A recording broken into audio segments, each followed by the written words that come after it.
You're tuning into Black and White Sports on YouTube. The no-holds-barred truth on sports. The main event starts. All right, Black and White sports supporters. Well, we are cruising very quickly towards the NFL draft. Of course, the NFL Combine just happened. I watched the entire thing through once. I'll go back and watch it again, maybe a couple of times, particularly for the quarterbacks. And then I will really start looking at film outside of just what I saw during games and a couple of quarterback packages. I'll only watch the quarterbacks really and truly, and maybe like one or two offensive linemen, Will Campbell, somebody like that. Watched some of his stuff already. But this is going to get interesting. The other day I made a video about Shedeur Sanders, and now we've got two separate reports. And I noticed the Josina Anderson report last night late. I said, I'm probably doing a video on that. And then this morning, Todd McShay on his podcast, which is also on YouTube, I think it's under The Ringer, also dropped some very eye-opening things about Shedeur Sanders and a couple of meetings that he had that he was made aware of involving other teams. And I got to tell you, Shedeur Sanders has one big problem right now, okay? It's the fact that Tyler Shook and Jackson Dart are getting very close to being QB2. I mean, if there's a 2, they're starting to be like, and Shedeur's number 2, they're like 2B and C. If Shedeur is 2A, it's getting very, very close now, all right? Some could argue Jackson Dart's already passed him. And now that this report has come out, and Todd McShay is really good about trying to be very careful about what he's trying to say, but this piggybacks off what Josina Anderson said, because Todd McShay said he had a couple of visits with a couple of different people that I guess Shedeur Sanders had met with some NFL teams. These teams that he's talking about, from my understanding, were teams that are in draft position and need quarterbacks. And Shedeur Sanders was not even interested, really and truly. It was like they had no interest in the teams whatsoever. And I'm like, wait a minute. Shedeur, do you believe? I mean, that's what I said the other day. Where do you believe your rank would have been last year with all those good quarterbacks?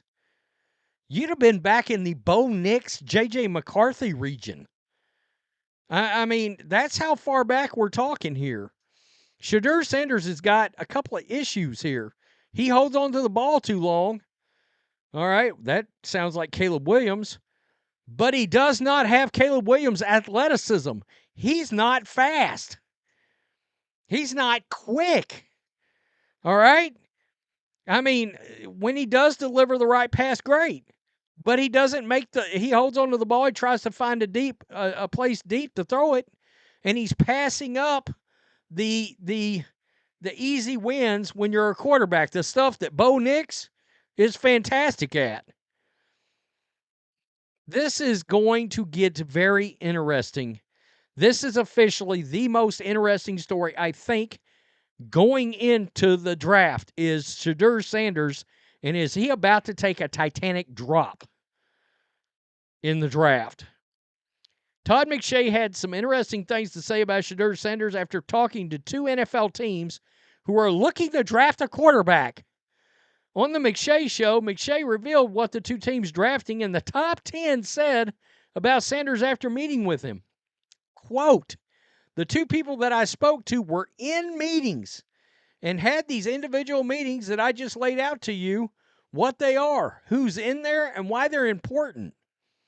Teams in the top 10 drafting need a quarterback, McShay said. The two people I spoke to in these positions left the meeting feeling like Shedeur Sanders was not overly concerned with what they thought of him. Oh, crap. They had a 15-minute meeting with him. That's what you're allowed, folks. And when they were done, they both said in different ways and in different words that they did not feel like Shedeur Sanders cared all that much about what that organization thought of him. Wow. Now, we've heard rumors out there that Prime, his dad, Deion Sanders, may not want him to go to certain organizations. So maybe this is some kind of a plot. All right. Now, McShay did go on to say there wasn't anything blatantly disrespectful that he had to say. But if he acted like he was basically disinterested or not concerned, not appropriately locked in like a franchise quarterback should be, he'd be off my board. He'd be off my board. All right? He says there was no altercation, and not to overblow this for clicks. Not a viral moment. Yeah, Todd, this is viral. All right? This is a moment right here. You have to be locked in with these teams. I mean, look, his quarterback skills are, let's not get out of hand here. I mean, again, last year, he would have been somewhere in the 6th, 7th, 8th range on quarterbacks. He certainly wouldn't have sniffed that top 3 of Caleb, Drake May, Jaden Daniels. What McShay said about Shedeur Sanders is similar to what NFL insider Josina Anderson said on Monday. Anderson said an anonymous NFL assistant coach reportedly called Sanders brash and arrogant following a team interview during the scouting combine. Sanders is expected to go in the top 10 in the NFL draft. You sure about that now? He spent the last 2 seasons at Colorado, was named the Big 12 Player of the Year, 4,100 yards, 37 touchdowns in 13 games. I mean, that's not great. Let me see if I can pull up the rest of this. Right here, I'm not naming the team as not to directly call them out. I'm just sharing this coach's personal assessment is a direct opposite of how Sanders came across to many reporters. He was very nice to the media. But, dude, really? I mean, according to league sources, a QB coach seems to have an issue with, quote, the culture of the athletes who have broad fame and financial success before the NFL. I'll leave it at that, says Anderson. I mean, look, it's a bad, bad look. Seriously. Again, he's got Caleb Williams' flaws without the athleticism. And if you watched in the NFL, and I watched a bunch of Caleb Williams last year, you folks do realize the jury is still out on whether or not he's going to be a great quarterback, even a good quarterback. You know, does that mean he may flat out bust? No, he may toil away for 10 years as a number 17 or 18 or 19 quarterback in the league. But that's not a top 10 QB. That's not a top 12 QB like I think a lot of us think you ought to probably have if you sniff a Super Bowl. So Shedeur is a lot like that, except no athleticism, and no, he doesn't have any. He's slow. I mean, this is getting interesting, especially in light of the fact that Jackson Dart did well, so did Tyler Shook at the combine. Lots of starts in college for both of those guys. Don't be shocked if both of those QBs end up in the first round. I think it could happen. Jackson Dart, I won't be surprised if he ends up going like top 10.